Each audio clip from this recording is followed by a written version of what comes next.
Dans le sud des États-Unis, la région de l'Acadiane en Louisiane est un paradis pour les oiseaux. Pélicans, hérons, grues et plus de 450 autres espèces peuplent les marais, les rivières et les côtes de l'ancienne colonie française. Au fil des siècles, les habitants de cette région au climat tropical ont toujours apprécié la présence des oiseaux. Cet amour, ils l'expriment notamment par la sculpture sur bois. Dans leurs ateliers, des artistes façonnent canards, oiseaux chanteurs, cygnes et pélicans, autant de créations qui seront exposées au festival annuel consacré à la culture cajun. Aujourd'hui, le changement climatique menace l'habitat des oiseaux et des hommes. Mais l'espoir demeure grâce à ces passionnés qui se mobilisent pour protéger la biodiversité et la culture de l'Acadiane.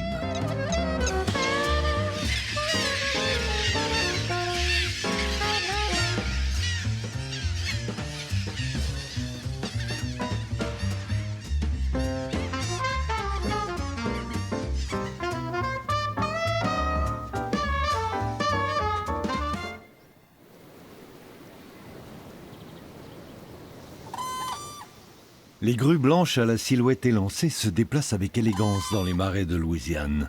Elles avaient disparu de la région depuis longtemps jusqu'à ce qu'une biologiste mette en œuvre un programme de réintroduction.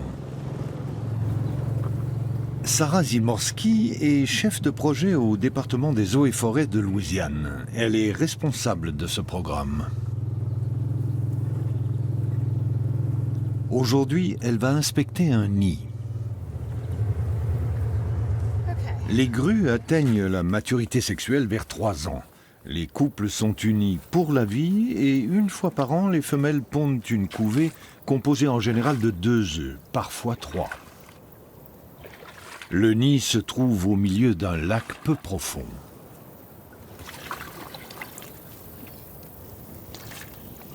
Sarah utilise un balai comme appui, qui peut aussi lui servir à repousser les alligators et les serpents. Voilà tout ce qui reste du nid.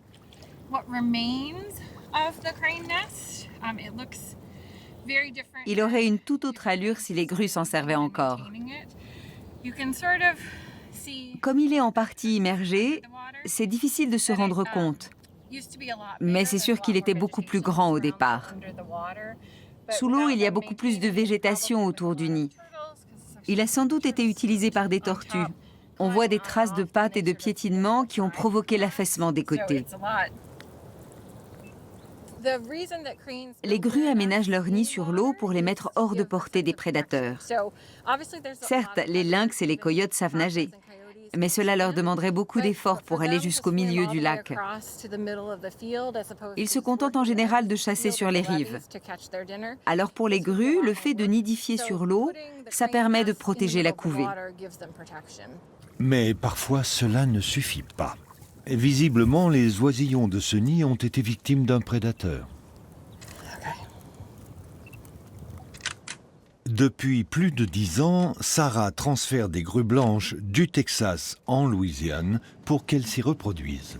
Au Centre de préservation de la nature et des oiseaux, dans la région du Lac Blanc, Sarah et son équipe réceptionnent les grues en provenance du Texas. Ici, on bague les oiseaux juvéniles avant de les transporter dans un enclos où ils seront élevés. Aujourd'hui, 80 grues vivent en Louisiane et elles ont pondu l'an dernier 42 œufs. Mais seuls 15 poussins ont éclos, dont 5 seulement ont survécu. Les grues blanches sont les figures de proue de la loi sur la protection des espèces menacées. Dans les années 1940, elles étaient au bord de l'extinction. Il n'en restait plus que 21 spécimens, dont 6 en Louisiane et 15 au Texas. Leur population a continué à décroître en Louisiane jusqu'à ce qu'il n'en reste plus qu'une seule en 1947. Alors on a décidé de la capturer pour l'amener au Texas auprès de ses congénères. À partir de là, ça a été la fin des grues blanches en Louisiane.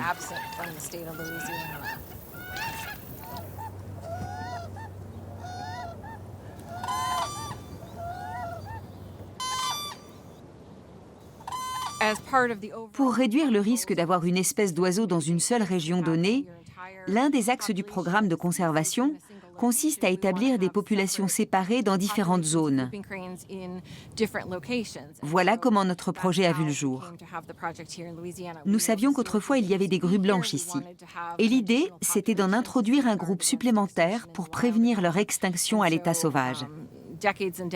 C'est comme ça que des années après le départ du dernier spécimen, une nouvelle population a été implantée en Louisiane.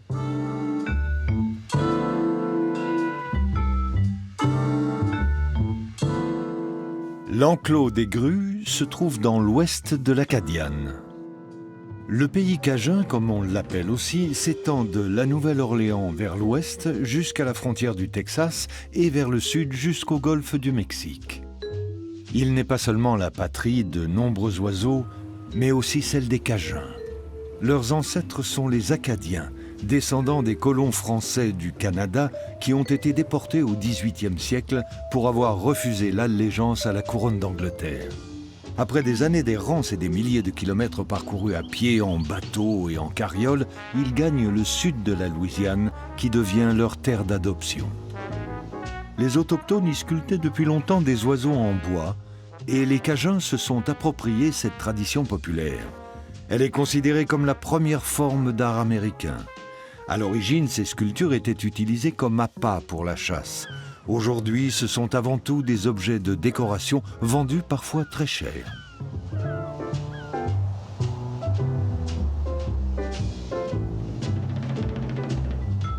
Cale Kingsmill, l'un de ces artistes, vit dans la banlieue de la Nouvelle-Orléans. Il s'est toujours senti proche de la nature. Issu d'une famille de sculpteurs, il a suivi le mouvement dès l'adolescence. Aujourd'hui, sculpteur aguerri, il est passé maître dans cet art. À l'approche du Festival de la culture cajun, Cale choisit les œuvres qu'il va présenter.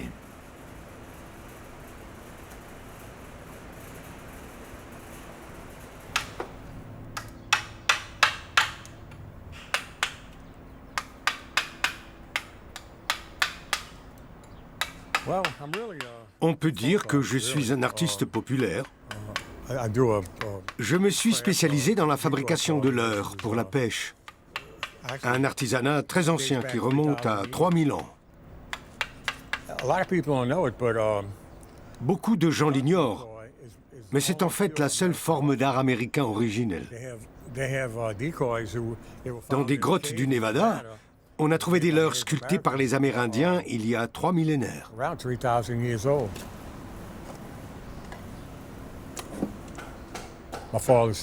Mon père était amérindien et cajun, et ma mère anglaise et écossaise.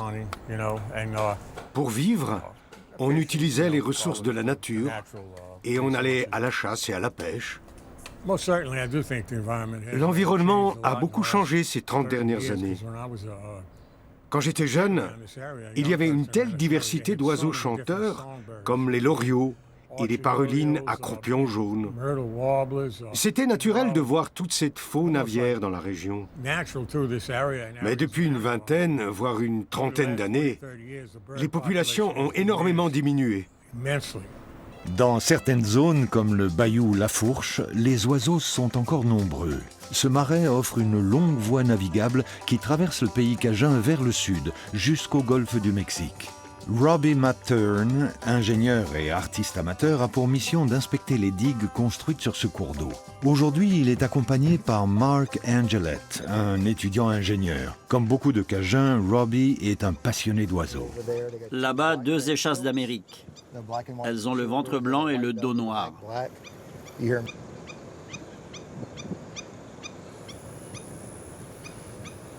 Mark souhaite contribuer à sécuriser la région face aux événements climatiques extrêmes. J'ai commencé mon cursus l'an dernier. Alors j'en suis encore à l'apprentissage des bases. Mais par la suite, j'étudierai la géotechnique. Je veux me spécialiser dans le domaine des sols et des barrages. On a besoin de digues dans pas mal d'endroits. Le sud de la Louisiane est une région plus sûre que beaucoup d'autres, mais il faut protéger d'autres comtés. C'est impératif à l'avenir.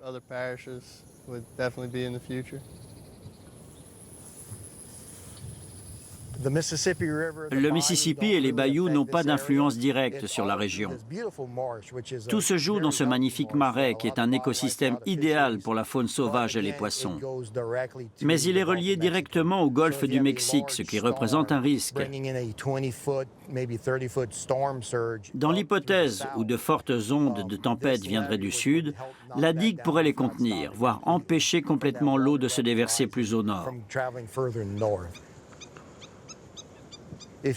Il faut s'imaginer que si cette digue n'existait pas, à la place des camions et autres véhicules qui l'empruntent, il n'y aurait que des marécages. Tout serait submergé. Nous avons adapté notre mode de vie à cet écosystème, en fonction de la chaleur, du froid, des tempêtes, de la migration des oiseaux et des animaux sauvages. Nous avons ajusté la saison de chasse, de pêche et de la pose des pièges. Dans ma famille, il y a des trappeurs depuis des générations. Notre façon de vivre et notre culture sont déterminées par l'environnement naturel de la Louisiane.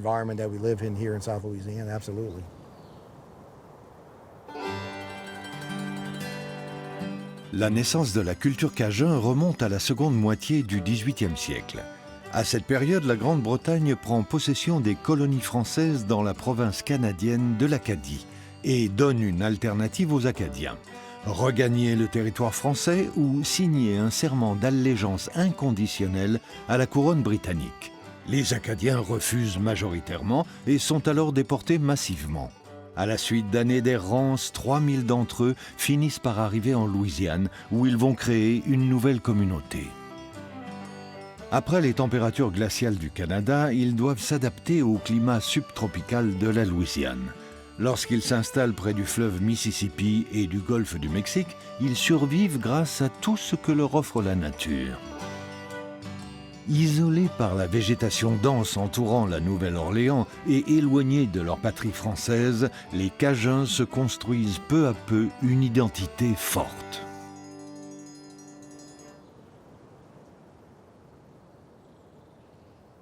Robbie Mathern enseigne la sculpture sur bois et dirige le Festival de la culture cajun. Voilà pour le dos et le côté. Là, ça ne va pas. Comme la plupart des sculpteurs, Robbie travaille le tupelo, un arbre au bois tendre qui pousse dans les bayous.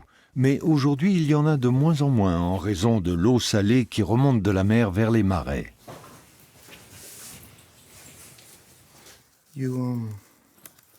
Passe-moi l'équerre sur la table près de la clim.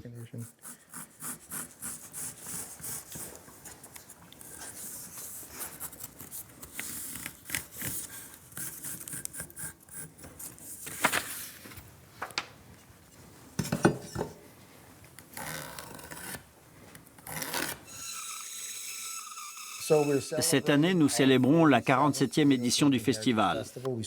Tout a commencé en 1976 pour que les sculpteurs et les artistes de la région puissent exposer leurs œuvres. Depuis, c'est l'occasion pour eux de les montrer au grand public et aux amis et de participer à des concours. Et ils gagnent un peu d'argent en vendant leurs créations. Mais avant tout, c'est l'occasion de faire partie de notre communauté. La culture cajun est présente aussi du large du golfe du Mexique jusqu'à ce qu'on appelle les îles barrières. Lors des ouragans, celles-ci protègent la côte des inondations comme des remparts. De plus, elles offrent un habitat aux pélicans bruns, emblématiques de la Louisiane. Mais avec l'élévation du niveau de la mer due au réchauffement climatique, de nombreuses îles se retrouvent submergées, privant les oiseaux d'un site de nidification. Grand Isle est situé en première ligne dans le golfe du Mexique. John Weeb et Cathy Freer, deux biologistes qui travaillent pour la protection du littoral, partent aujourd'hui de cette île pour rejoindre Queen Bess, le premier îlot barrière restauré sous leur supervision.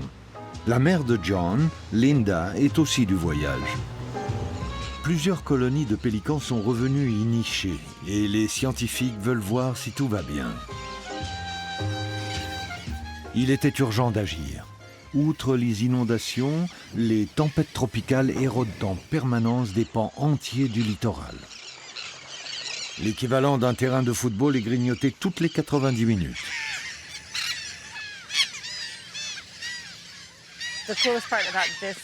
Avant, cette partie de l'île était entièrement ouverte sur la mer.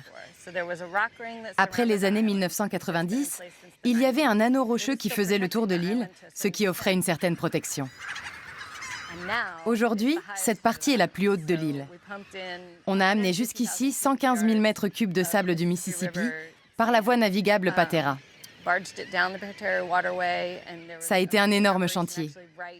Là où nous sommes, c'était le cœur des travaux. Le sable a été transformé en boue avant d'être déversé sur l'île pour combler cette zone et créer une colline.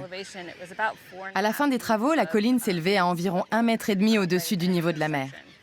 Depuis, les oiseaux viennent nicher ici et visiblement, ils s'y sentent bien.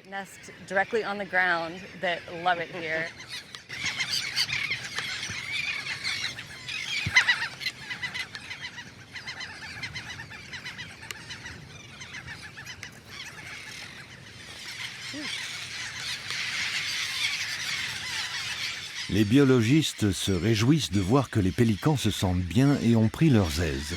Linda a même repéré plusieurs nids bien garnis. Oh, venez voir.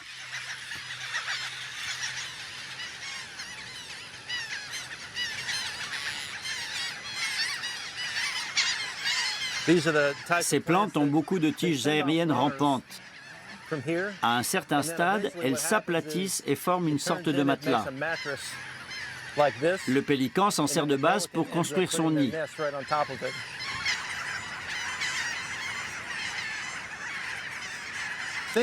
Ces petits doivent avoir dans les 6 ou 7 semaines.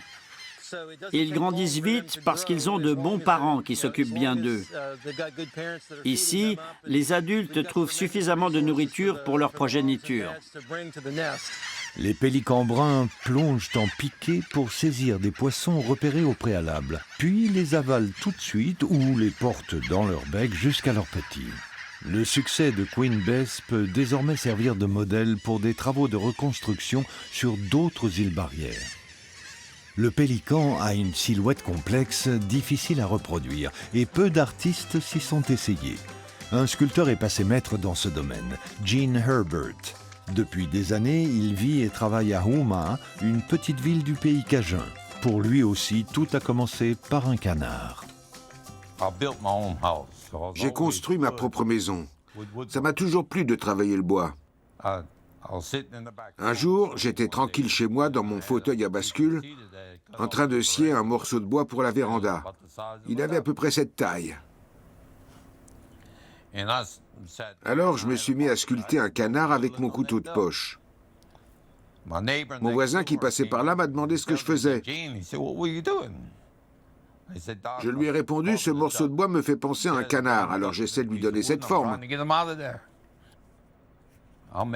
Je crée des oiseaux pour le manteau des cheminées, par exemple. Si vous voulez décorer votre bureau, j'ai ce qu'il vous faut. Cette forme d'artisanat a bien évolué et les sculpteurs se sont améliorés avec le temps. Un jour, on m'a demandé quelle était la différence entre les sculpteurs d'autrefois et ceux d'aujourd'hui.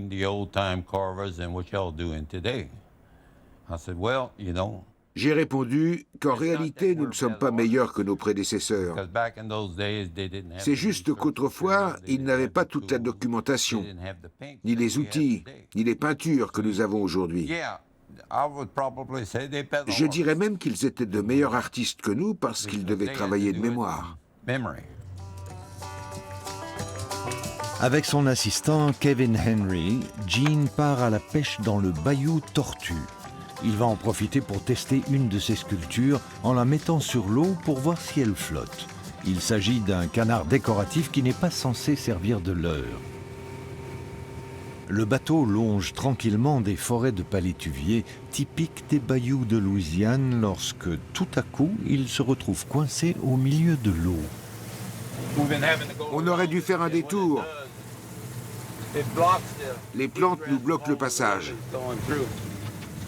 Les jacinthes d'eau ont tellement poussé qu'elles forment une véritable prairie. Très invasives, elles se sont enroulées autour du moteur. Kevin fait de son mieux pour le dégager. À vrai dire, je m'y attendais. Ces bateaux, eux, glissent littéralement à la surface du tapis végétal. Kevin a finalement réussi à relancer le moteur et le bateau repart. La cabane de pêche de Gene est en vue. Comme le niveau de l'eau ne cesse de monter, la cabane se trouve environ 1 mètre plus près de la surface qu'il y a 30 ans, lorsque Gene l'a construite. En arrière.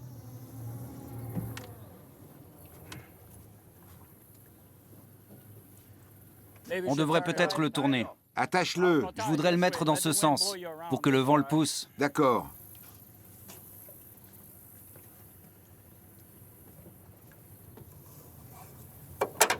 Attends.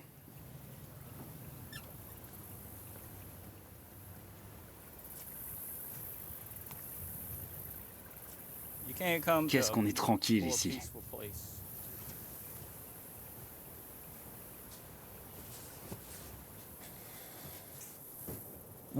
Nous, les Cajuns, nous avons toujours vécu proche de la nature.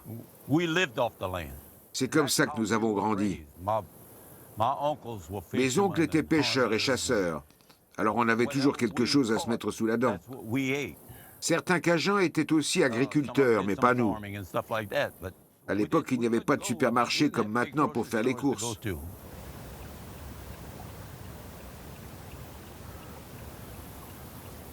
En principe, il flotte. C'est un risque à prendre quand on sait que les créations de Gene se vendent jusqu'à 4 000 $.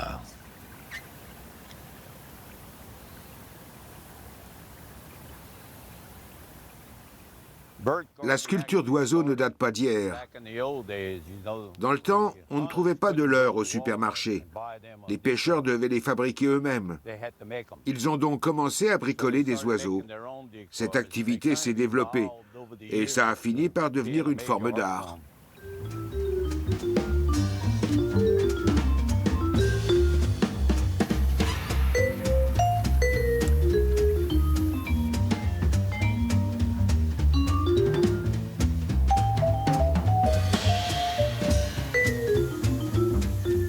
Pari gagné, le canard flotte. Il glisse même si vite sur l'eau qu'à un moment, Gene et Kevin le perdent de vue. Les deux hommes vont fouiller les fourrés de jacinthe, mais en vain. Le volatile reste introuvable. Gene a déjà perdu plus d'un oiseau de cette manière, mais les a finalement retrouvés, par hasard.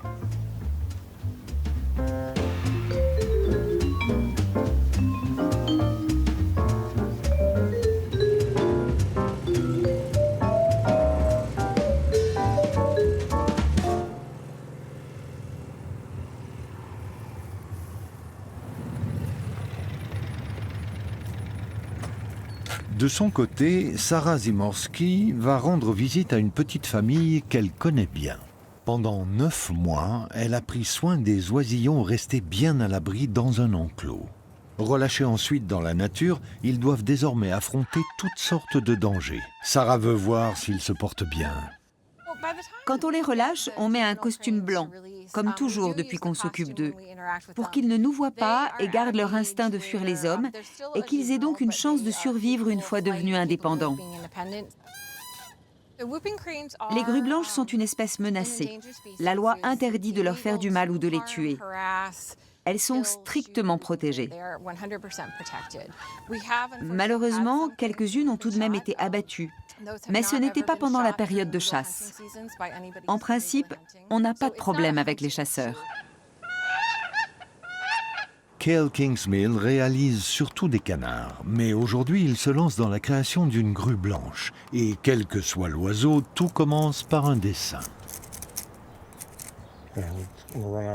Il n'y a pas assez de place pour la tête. Il faudrait la faire à part. La silhouette se composerait de deux parties et se terminerait avec une queue en pointe. Ça pourrait devenir un canard pilet si on travaillait la queue comme ça. Voilà ce que ça pourrait donner.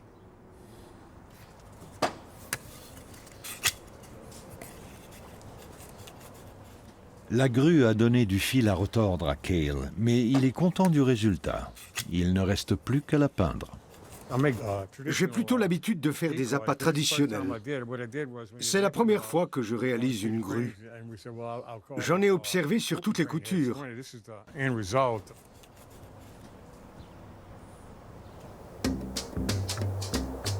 La culture cajun a évolué au fil du temps au contact des Amérindiens, des Africains de l'Ouest et des colons d'origine allemande et espagnole. Bon nombre de mariages mixtes ont eu lieu avec les immigrants franco-canadiens. Les Cajuns représentent donc un groupe ethnique de sang très mêlé. Leur nom d'origine, acadien, a été peu à peu déformé en cajun. Leur langue s'est métissée et ils ont créé leur propre style de musique. Au début du XXe siècle, les Cajuns ont été poussés à s'américaniser. Ils n'avaient pas le droit de parler créole à l'école et étaient considérés essentiellement comme des Blancs jusqu'à la fin de la ségrégation. Aujourd'hui, les Cajuns se sentent américains et célèbrent fièrement leur métissage et leurs traditions.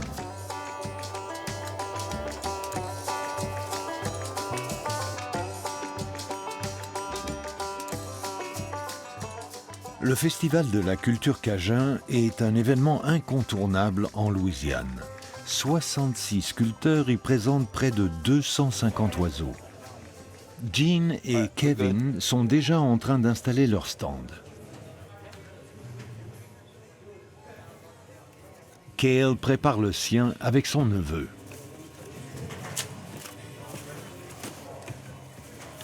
La nièce de Cale apporte la touche finale. Et voilà ma grue terminée. Plutôt réussie, je trouve. J'ai encore une bricole à faire dessus. Je vais dessiner une petite grue blanche, juste ici. J'aurais aimé avoir plus de temps pour la peaufiner, mais je pense qu'on peut l'exposer comme ça.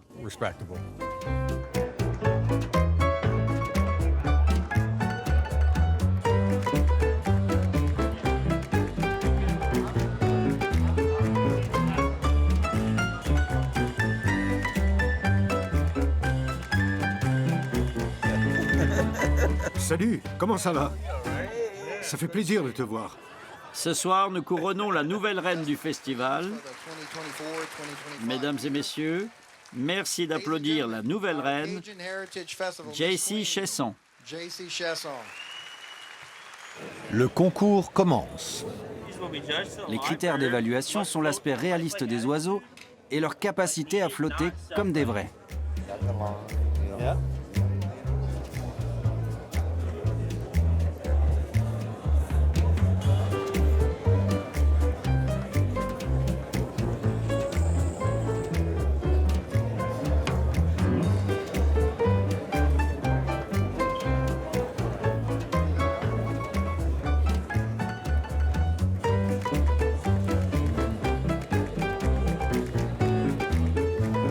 Ceux qui font de la résistance sont bien sûr éliminés.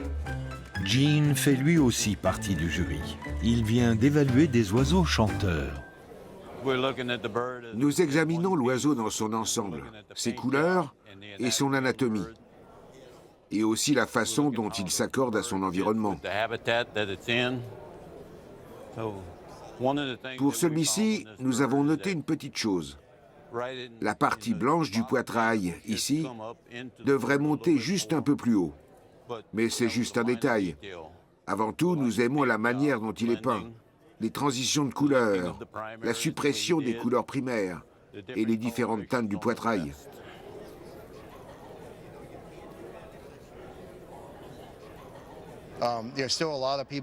Beaucoup de gens ne savent pas qu'il existe encore des sculpteurs. Et s'il n'y avait pas ce genre de festival, notre culture mourrait à petit feu. En fait, nous avons tous la même maladie. Nous adorons les oiseaux. Nous sommes fans de canards et de leurres. J'ai une offre à 350, qui dit mieux? Enchérisseur numéro 59, 395 $.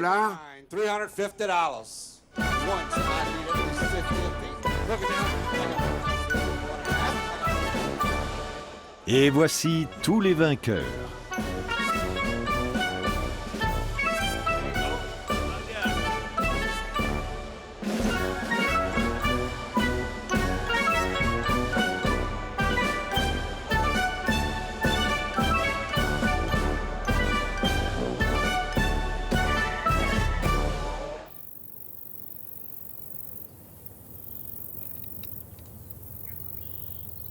Sarah est ravie elle aussi.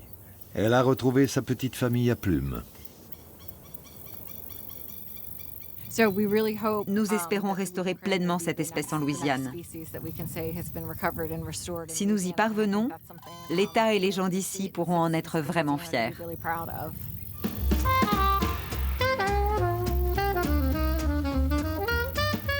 Le chemin est encore long, mais grâce à ces passionnés que sont les protecteurs des oiseaux et les sculpteurs, il y a toutes les chances que la tradition des oiseaux en bois et la biodiversité continuent à prospérer au pays des bayous.